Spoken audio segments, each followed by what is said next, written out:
अस्सलाम वालेकुम dear students, उम्मीद है कि आप लोग ठीक ठाक होंगे।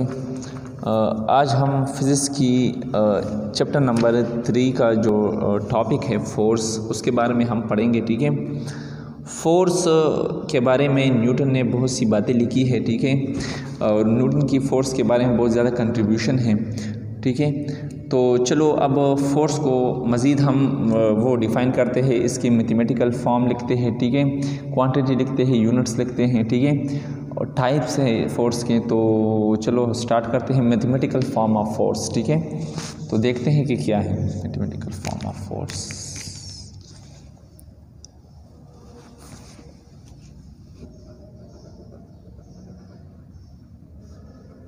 मैथमेटिकल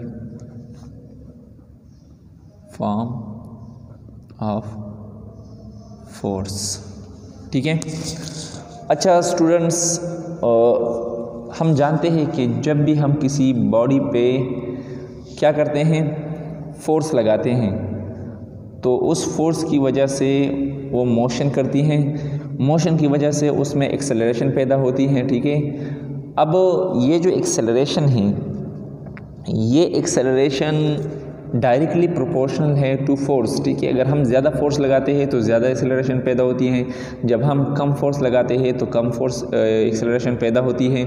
एक्सेलरेशन के बारे में आप लोगों ने पढ़ा है, तो इसको मैं डिफ़ाइन नहीं करता। ठीक है, change in velocity is called acceleration. तो जब भी हम किसी ऑब्जेक्ट पे फोर्स लगाते हैं तो वो क्या करते हैं, तो वो एक्सेलरेशन पैदा होती है, मोशन पैदा होती है, मोशन की वजह से इसमें एक्सेलरेशन पैदा होती है। ठीक है, तो वो एक्सेलरेशन डायरेक्टली प्रोपोर्शनल होती है। ठीक है, for example acceleration is directly proportional to force, मतलब जितनी ज़्यादा एक्सेलरेशन होती है उतनी ज़्यादा फोर्स लगनी पड़ती है। ठीक है, और ये जो इस ऑब्जेक्ट का जो मास है, मास यहाँ पर मैं लिखूँगा वज़न। ठीक है, ये क्या है, ये इन्वर्सली प्रोपोर्शनल टू एक्सेलरेशन है। फॉर एग्जांपल अगर मास ज़्यादा है तो एक्सेलरेशन कम पैदा होती है, अगर मास कम है तो एक्सेलरेशन ज़्यादा पैदा होती है। ठीक है, या फॉर एग्जांपल हम इस तरह कह सकते हैं कि अगर ऑब्जेक्ट बड़ा है तो हम ज़्यादा फोर्स लगाते हैं। ठीक है, अगर ऑब्जेक्ट छोटा है तो हम कम फोर्स लगाते हैं। तो ये तो डायरेक्टली प्रोपोर्शनल है उसके साथ, मास के साथ। ठीक है, अब अगर हम यहाँ पर देखें तो यहाँ पर है कि acceleration is inversely proportional to mass. ठीक है, ये इन्वर्सली प्रोपोर्शनल है मास की।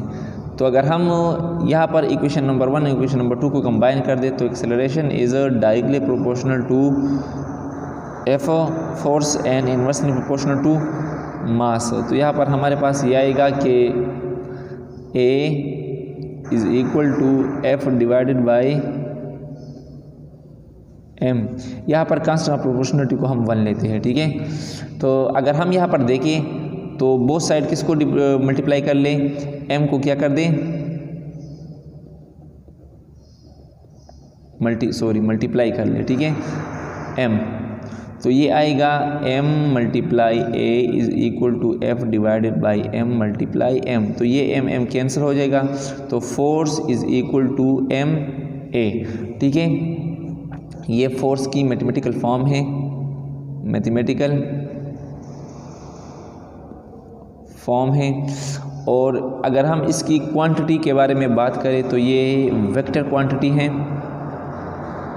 क्योंकि फोर्स एक ख़ास डायरेक्शन में क्या करती हैं, लगनी पड़ती है। फॉर एग्जांपल मैं किसी को कहता हूँ कि इसको धक्का दे दे, तो वो मुझे बताएगा कि किस चीज़ को मैं धक्का दे दूँ, वो मुझसे डायरेक्शन पूछेगा। ठीक है ना, तो फोर्स वेक्टर क्वांटिटी है। ठीक है, वेक्टर क्वांटिटी है, और इसका जो SI यूनिट है, स्टैंडर्ड इंटरनेशनल यूनिट जो है, वो इसका न्यूटन है, क्योंकि न्यूटन ने इसके बाद इसमें बहुत ज़्यादा कंट्रीब्यूशन की थी।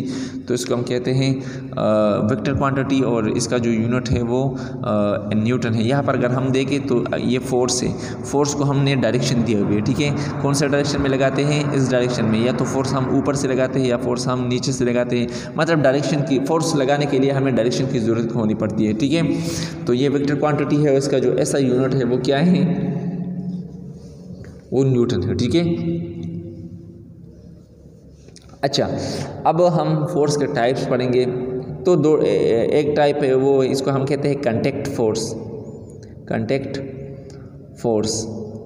कंटेक्ट मीन कनेक्शन से निकला है, किससे ने, कनेक्शन। फॉर एग्जांपल यहाँ पर एक टेबल है, उसके ऊपर क्या है, गिलास पड़ी है, ठीक है, गिलास पड़ी है। अगर मैं इस गिलास को उठाता हूँ, ठीक है, और फॉर एग्जांपल इस ये पानी का गिलास है, मैं पानी को पीता हूँ, तो यहाँ पर मैं इस गिलास को क्या कर दूँगा, टच करूँगा। तो टच करूँगा तो मेरा हाथ जो है ना वो इस गिलास के साथ क्या हो जाएगा, कनेक्ट हो जाएगा। इस मेरे हाथ और इस गिलास का कंटेक्ट बन जाएगा, तो इसको हम कहते हैं कंटेक्ट फोर्स। या हम रास्ते पे चलते हैं, ठीक है, तो ये जो ज़मीन की फ्रैक्शन है, फ्रैक्शन और हमारे पाँव का जो फोर्स है, ये भी कंटेक्ट फोर्स है, ठीक है। फिर इसके अलावा जो हम पुशिंग पुलिंग करते हैं, दरवाजे को ओपन करते हैं या दरवाजे को क्या करते हैं, क्लोज़ करते हैं, तो हम दरवाजे को हाथ लगाते हैं, तो हमारे हाथ का जो कनेक्शन है वो दरवाजे के साथ हो जाता है, तो इसको भी हम क्या कहते हैं, कंटेक्ट फोर्स कहते हैं, ठीक है। इसके बारे में जो हम बाकी डिटेल है वो इंशाल्लाह अगले वीडियो में करेंगे। तब तक के लिए इजाज़त चाहते हैं। खुदा हाफिज़।